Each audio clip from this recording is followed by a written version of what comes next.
Listen closely, for what I am about to tell you will shatter the most persistent illusion of your life.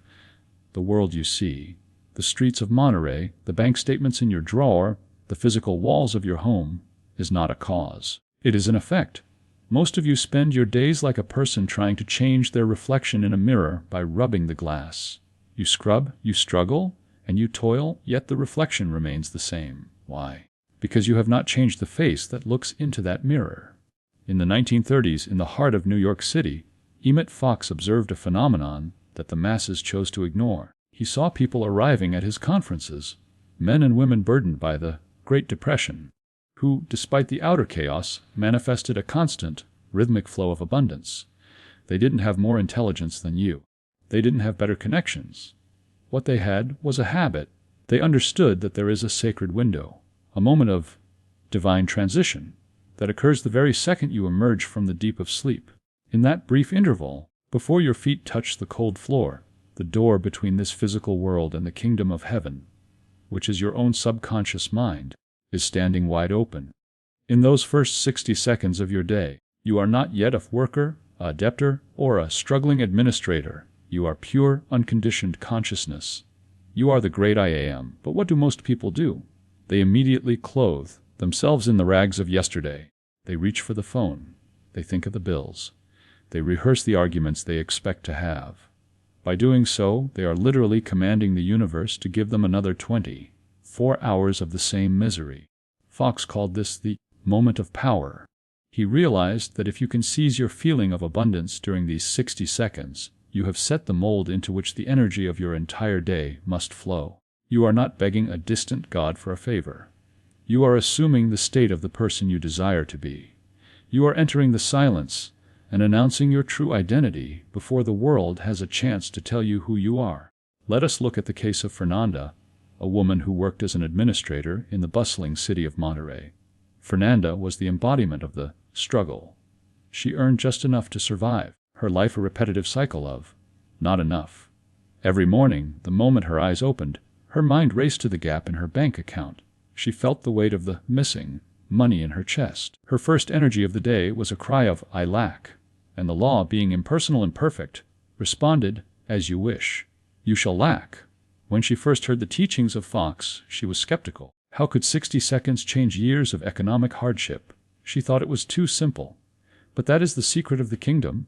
It is so simple that the wise and prudent of the world miss it, while the babes enter in. Fernanda made a pact with herself. For 30 days, she would not allow her old man, her old personality, to dictate her morning. Before she reached for her phone, before she thought of her boss, before she even opened her eyes fully, she occupied the state of wealth. She didn't think of abundance, she thought from it. She used those 60 seconds to bridge the gap between her physical reality and her spiritual truth. She began to whisper the words Fox recommended, but she did not say them with her lips, she said them with her heart. God is my infinite source of abundance. Right now, she felt the relief of that statement. She felt the coolness of the debt being gone. She was no longer Fernanda the administrator, she was Fernanda the heir to the infinite. She stayed in that feeling until it took on the tones of reality. She ignored the room around her and lived for 60 seconds in a world where every need was already met. The first few days, nothing happened. The world still looked like Monterey. The bills were still on the table.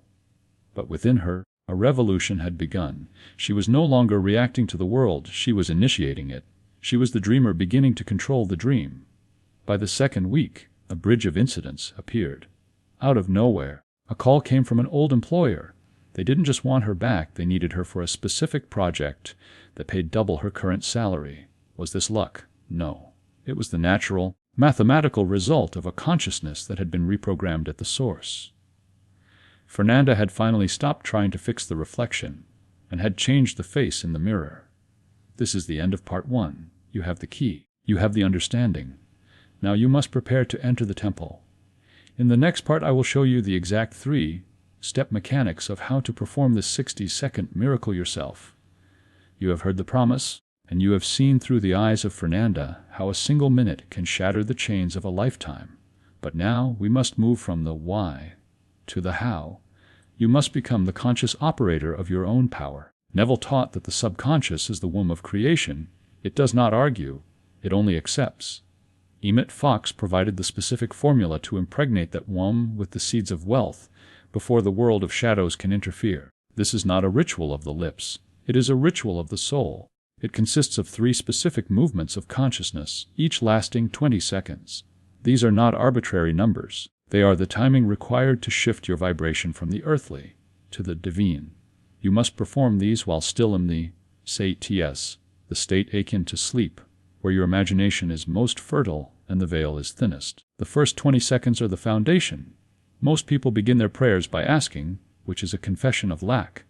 To ask is to say, I do not have. But in this sacred minute, you must do the opposite. You must enter the gates with thanksgiving. You must feel a gratitude so deep that it vibrates in your very bones. Do not look toward the future for things to be grateful for. If you wait for the money to arrive before you feel grateful, you are still a slave to the senses. You must find the abundance that is already breathing you. Feel the warmth of the blankets against your skin. Feel the miracle of the heart that beats without your conscious effort. Feel the oxygen that fills your lungs. A gift from the infinite that you did not have to earn.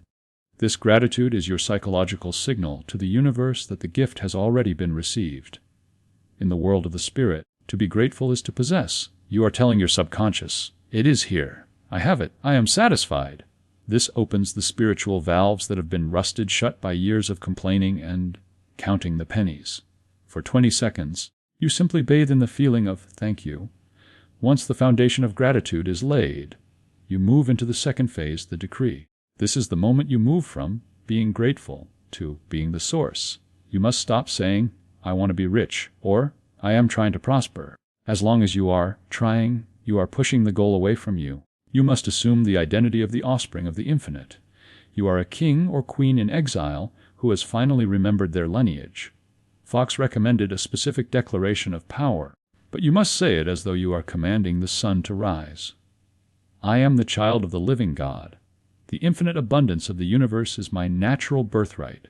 I am not separate from the source, I am one with it. All that the Father has is mine, and it is mine now. Do not merely think these words, wear them. Feel the authority in your voice, even if it is a whisper.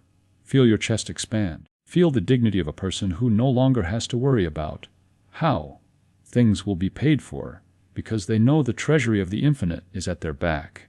You are not a beggar at the gates of life, you are the heir. For 20 seconds, you occupy the throne of your own consciousness. The final 20 seconds are the most mystical. This is where you become the receiver. Fox taught a technique of the golden light that aligns perfectly with the law of assumption. You must close your eyes and see, with the eye of your imagination, a radiant, liquid gold light pouring into the top of your head. This light is not money in the form of paper or coins. It is the substance of wealth itself. It is the I am energy that creates all things. See it filling your brain, smoothing out the wrinkles of worry. See it flowing down your arms, into your heart, and through your legs until you are a pillar of golden light. As this light fills you, it dissolves every wall of resistance. It melts the memories of poverty. It burns away the no that the world has told you.